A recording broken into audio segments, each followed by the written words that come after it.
취준생 여러분, 안녕하세요. 건보이스유, 오늘은 건보주를 위해 특별한 초대 손님이 방문해 주셨습니다. 장효정 주임님, 어서 오세요.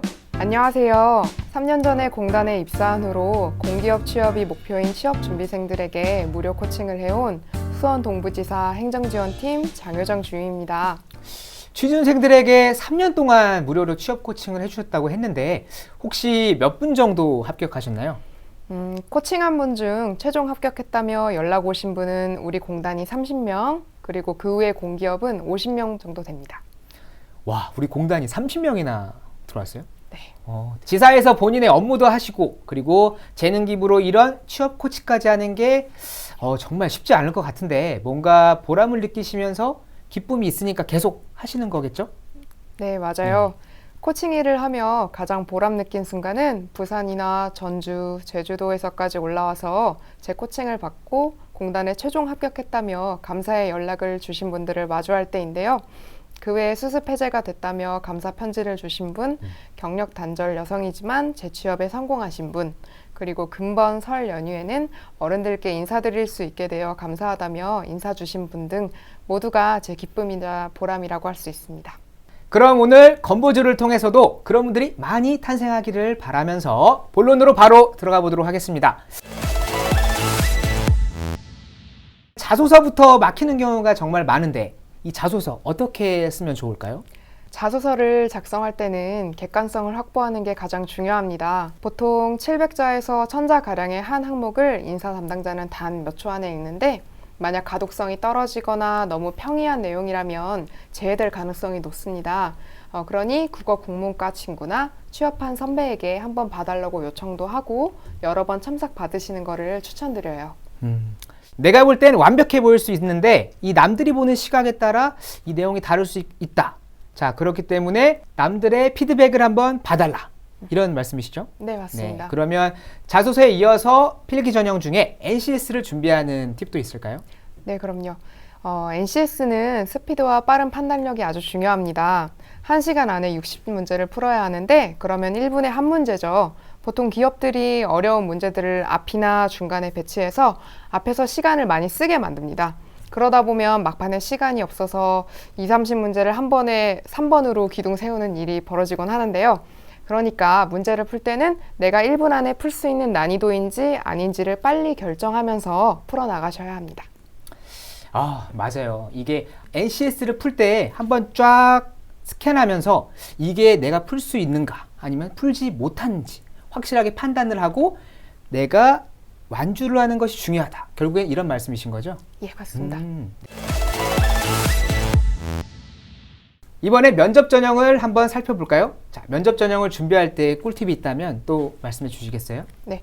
최근 공단에도 인선 면접과 비슷한 BEI 경험 행동 면접, 집단 토론 면접 등이 다양하게 도입되고 있습니다. 서류와 필기 관문이 경력적 그런 지식적 업무 능력을 평가하고 거르는 관문이었다면 면접은 비대면인 서류나 필기시험만으로는 거를 수 없는 사람의 실제 분위기와 느낌, 사회성 등을 보는 자리입니다. 입사 후 40, 50대 선배와도 잘 어울릴 수 있는지, 그리고 입사하고 들어와서도 내부 사람들과 트러블 없이 잘 적응할 수 있는지를 보는데요. 집단 토론 면접도 마찬가지로 사실상 평가할 때 얼마나 말을 잘하냐 보다는 다른 사람을 어떻게 대하는지를 더 눈여겨보거든요. 사기업 면접처럼 무조건 이겨야겠다는 생각으로 임했다가는 오히려 감점이고 다른 사람 말에 얼마나 더 끄덕이며 경청하는지 신경 쓰는지를 보여주시는 게 더 좋습니다. 내가 저 녀석은 반드시 이겨서 합격하겠다. 이런 도전적인 방식이 아니라 내 의견을 이야기한 뒤에 남들의 의견도 한번 잘 들어보고 그리고 그 안에서 최적의 답을 내는 게 중요하다. 뭐 이런 말씀이신 거죠? 네, 맞습니다. 네. 그렇다면 구체적인 합격 전략이 있을까요? 면접 합격의 첫 번째 전략은 유동적인 자세입니다. 뭘 물어보면 뭘 대답할지에 대해 아무리 외워왔다고 해도 면접실 문을 이렇게 열고 들어갔을 때 보이는 4명 면접관의 성향에 따라 다르게 반응해야 된다는 말인데요. 내가 말할 때와 다른 지원자들이 말할 때 면접관들이 어떤 소재나 답변에 대응하고 반응하고 관심 있어 하는지를 파악한 후에 적용해야 합니다. 또한 아침 9시 첫 조인지 아니면 지루한 오후 5시 마지막 조인지에 따라서 면접장 분위기도 다를 수 있습니다. 이 문을 열고 들어가자마자 면접관의 성향이라든지 혹은 그 안에 있는 분위기를 일단 먼저 파악하고 거기에 맞게 답변의 소자라든지 혹은 답변하는 방식을 조금씩 달리하는 게 좋다. 상황에 따라 대응하는 게 좋다. 이런 말씀이신 거죠? 네, 맞습니다. 좋아요. 자, 이런 꿀팁을 전해주셨는데 이어서 두 번째 전략은 뭐가 있을까요? 두 번째 전략은 만능 템플릿입니다. 많은 분들이 걱정하시는 게 물어본 질문에 대답을 못하는 경우, 그리고 동문서답하는 경우 등이 있는데요.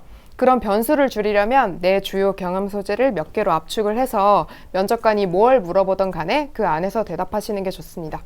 예를 들면 공통 질문에 내 옆 사람이 한참 대답하고 있다면 나는 머릿속으로 오로지 3, 4개 템플릿 중 하나만 골라서 앞뒤 포장할 말과 사이사이 수식어만 떠올리는 건데요. 그러면 말문이 막힐 위험도 적어지고 자연스럽게 완성도도 높아집니다.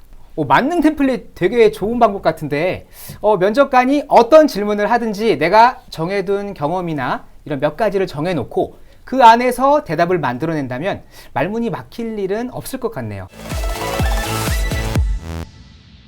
자, 그러면은 이 만능 템플릿에 이어서 마지막 전략을 한번 말씀해 주시겠어요? 네, 마지막은 꼬리 질문의 함정을 역이용하는 건데요. 최근 들어서 꼬리 질문이 강화되고 있고 사실 시중생들이 가장 어려워하는 부분이기도 한데요. 요즘은 면접관이 아예 시작할 때부터 답변을 짧고 간결하게 해달라고 시작하는 경우가 많습니다.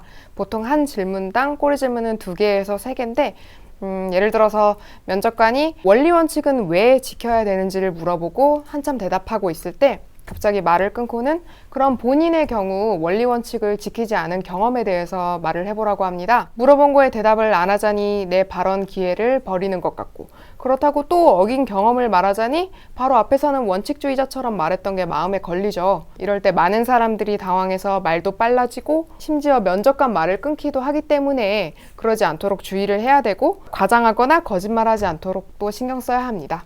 여러분들이 만약에 그런 상황에 처했다면 그럴 때는 오히려 말 속도를 늦추고 평온한 모습을 보이시는 것을 추천드립니다.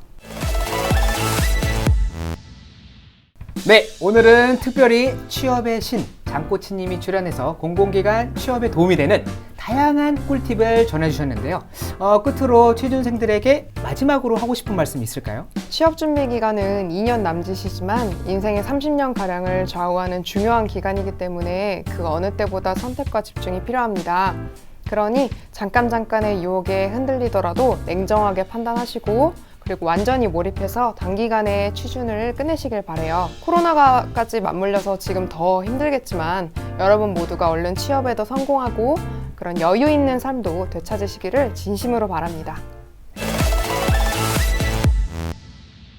건강보험은 바로 당신입니다. 건보지유.